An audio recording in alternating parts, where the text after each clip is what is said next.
To start, tap and hold on the home screen to enter jiggle mode. Now in iOS 18, you'll see a new edit button in the top left of your screen. Tap on this to add widgets like in iOS 17, but you also have two new options, Customize and Edit Pages. Edit Pages lets you choose which pages of apps to include or exclude, a feature that we've had for a few years now. The one that we're interested in today is Customize, so let's tap on that. You'll notice that jiggle mode stops and a new option appears at the bottom of the screen. The small and large buttons let you choose between small icons and large icons for your apps. Choosing small gives you the default view with the icon and app name underneath. Choosing large makes the icons bigger and removes the labels. I've actually come to really like this mode personally. Below that, you have options for the color and tinting of the app icons. Choosing light keeps the familiar style. Choosing dark changes the icons and widgets to a new dark color scheme. Automatic will switch from light during the day to dark at night. Important to note here is that the quality of the app tiles depends on whether the app developer has updated their app for iOS 18, although most major apps have now done this. Tinted is a bit more controversial. It allows you to apply a color tint to everything on your screen. You can choose from major colors on the top row and adjust the intensity of the tint in the bar below. I'll be honest, I hated this when this first released in the developer preview. It is much improved now. If you change your mind, go back into the Customize menu to revert to non-tinted apps. Also, notice the sun icon at the bottom left of your screen. Tapping this will darken the wallpaper or leave it as it is. I prefer the darker version, but what about you? Let me know in the comments. Another customization feature is the ability to move app tiles anywhere on the grid. They don't have to stack from top left to bottom right anymore. You can place apps around the edges, leave space in the middle, or create a random pattern, but they do still have to adhere to the grid layout. Lastly, if you tap and hold an app with widget options for a second, you'll see those options in the app tile. For example, on the Notes app, you can choose between the default app tile or small, medium, or large sized widgets. So to illustrate, I'll choose a third-party app that wouldn't normally use Face ID. I'll tap and hold on the app and you can see a new option called Require Face ID. This is on my iPhone 15 Pro. If the phone required Touch ID, it would say Require Touch ID. I'll choose that option and you can see more information. You can either choose to just require Face ID, which will lock the app so it can only be opened once Face ID is authorized, or you can go even further and require Face ID and hide the app at the same time. If I choose that option, the app will disappear from my home screen. To access the app, go to the app library, scroll to the bottom, and there is a discrete folder called Hidden. By default, nothing shows inside the hidden folder. Tap on it, then use your Face ID to open the hidden folder and access your apps. The app will still require Face ID to open, so this is kind of a double layer of protection. If you want to set everything back to how it was, go to the hidden folder, locate the app, tap and hold on it, and choose Don't Require Face ID. So you know that on your iPhone's lock screen, there are two quick options at the bottom. The one on the left is the torch or flashlight, if that's what you call it, and the one on the right is the camera.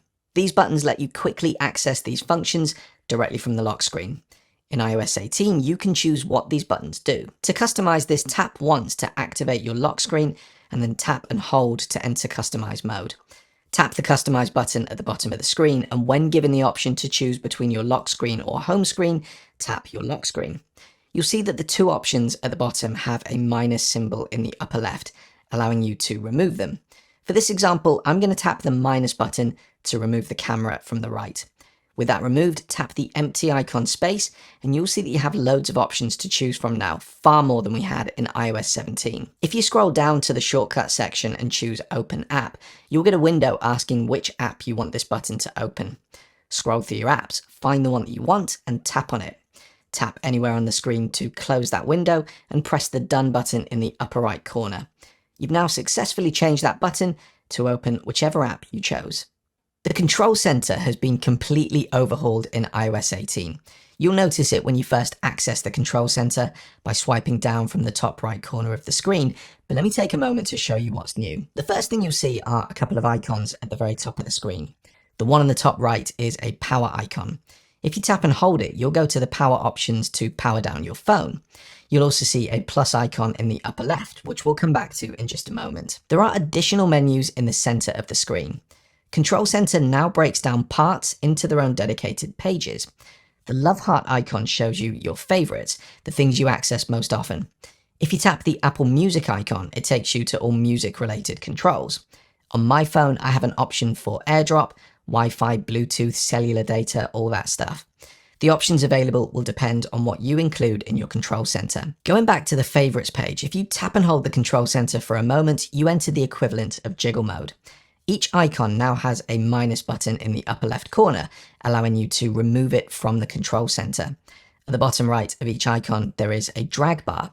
You can drag and move icons around or stretch them from the corners to make them larger. Tapping the plus button in the top left corner of the screen is the same as tapping and holding to enter the control center edit option. Once you've done that, at the bottom of the screen, there is an option called add a control. Tap this to choose what to include in your control center. It is worth taking some time to scroll through this list because there is a lot in here, especially compared to iOS 17. Another great feature in iOS 18 is that Apple now allows app developers to include their own controls in Control Center. This means that this will grow over time and you can customize it exactly how you want. There's a search function at the top to find a particular item, and when you find something you like, simply tap it. In terms of app changes, there are a few new additions. First, you can now add more animated effects to your text. For example, if you write a message and select the text, you can press the letter A icon in the menu bar above the keyboard. This menu lets you choose from the usual formatting options like bold, italic, underline, and strike through, as well as new animated effects. Both you and the recipient need to be running at least iOS 18 for these effects to show. Tapbacks have also been improved. When you tap and hold a message to send a tapback, you'll notice this has all had a lick of paint. If you swipe to the right, you'll see suggested emojis that might be suitable as tapbacks, and you can tap the emoji icon to access the full emoji menu. Finally, a much requested feature is the ability to delay sending a message. To use this, type your message, then press the plus button on the left-hand side to access the message menu. You'll see a new option called Send Later. Tap this and you can choose the exact time that you want the message to be sent. Press the send button when you're happy with your choice, and the message will appear in a different box, indicating that it's scheduled to be sent later. You can tap and hold the message box to edit or delete the message. If you press the edit button next to Send Later, you can force the message to send immediately, change the scheduled time, or delete the message entirely. Safari has had major improvements in iOS 18, making it an even better browser. The first noticeable change is the Reader View menu, now to the left of the address bar, which has been completely redesigned for easier navigation. Tap on it and you'll see frequently used options right away. There's also an ellipsis menu in the bottom right corner for page-specific options like checking the privacy report, requesting the desktop version, adding to favorites, adding bookmarks, adjusting website-specific settings, all things you could do previously but now all neatly tucked away in this menu. On the main screen, you can change the font size using the buttons at the bottom center. You can also manage extensions for the website and adjust privacy protections.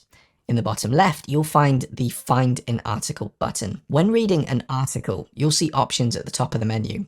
You can select Listen to Page to have the content read aloud in your chosen Siri voice, with quick access to playback buttons for jumping forward or backward, pausing or speeding up playback. Selecting Show Reader lets you view the reader version of the article. Depending on the phone that you're using and when you view this video, you might see a Summarize button at the top, an Apple Intelligence exclusive feature, which I'm not covering in this video. I will cover that separately. In reader mode, tapping the reader button again lets you change the background color, font and other website with a lot of ads. Tap the reader view option in the bottom left corner and choose hide distracting items.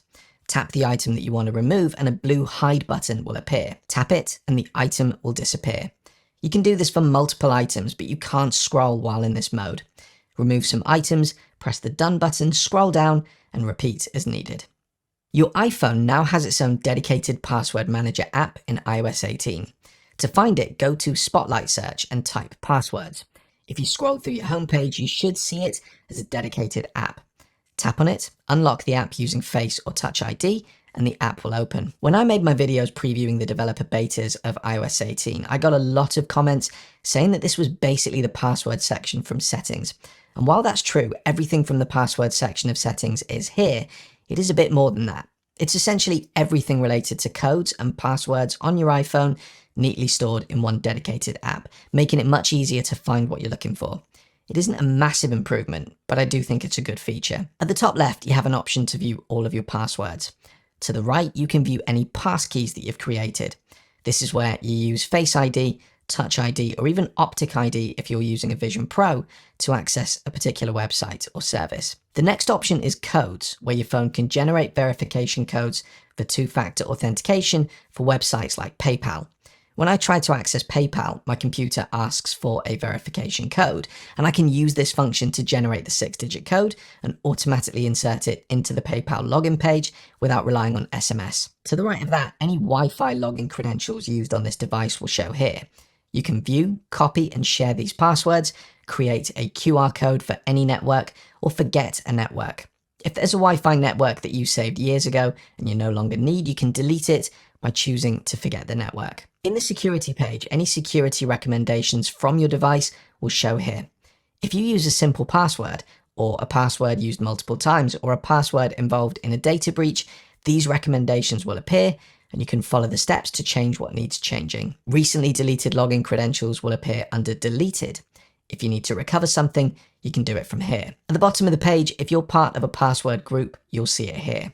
You can press the new group button to create a new password group. And this is useful if you want to share login credentials with family members or colleagues. This isn't a new feature, this came out last year. Finally, at the bottom right of the screen, you can create new login credentials for a website. Most people do this by inputting login credentials on the website, and your phone will ask if you want to save them. But if you need to create something without immediately logging into a website, this is how you do it. Simply add the website name, username, password, add it to a group if needed, and choose save. To use this feature, open a note and tap the paperclip icon above the keyboard. The menu is divided into two sections. The bottom part works as usual, allowing you to add photos, videos, or scan documents to text. The two new options above let you attach a file directly, add audio to the note, or record audio. To record, tap the red button in the middle and start speaking. When finished, tap Done in the bottom right corner. You'll see a preview of the transcript at the bottom of the audio recording, and you can press play to listen. Tap the audio note to view the full transcript, and use the ellipsis in the upper right corner to copy and share. Also, if you keep a log of numbers in the Notes app, you can now perform basic calculations directly within a note. Create a list with the item names, an equal sign, and the numbers. At the bottom of the note, write the names of the items with plus or minus signs between them and an equal sign at the end, by selecting it and choosing a color from the text formatting menu. If you create section headers by selecting heading before typing, you can collapse or expand the text under the heading as needed. While you can't move sections around, this is still a pretty useful feature. For example, if I go to the calendar and tap and hold to create a new event, you'll notice that at the top of the screen, I have the option to create a reminder instead of an event. I can then fill in the reminder details just like a regular reminder. The main difference is that the date and time are already set for me. After pressing add, the reminder shows in my calendar. If I go to the Reminders app, you'll see the reminder we just created also shows there. This works in reverse too, so if I create a new reminder with tomorrow's date and time, I can jump back to the calendar, go to tomorrow, and you'll see that the reminder is also there. I can also tap to complete reminders directly from the calendar. No significant update ever for the app, and because of its importance, I've decided to create a separate video covering all the new features in the Photos app.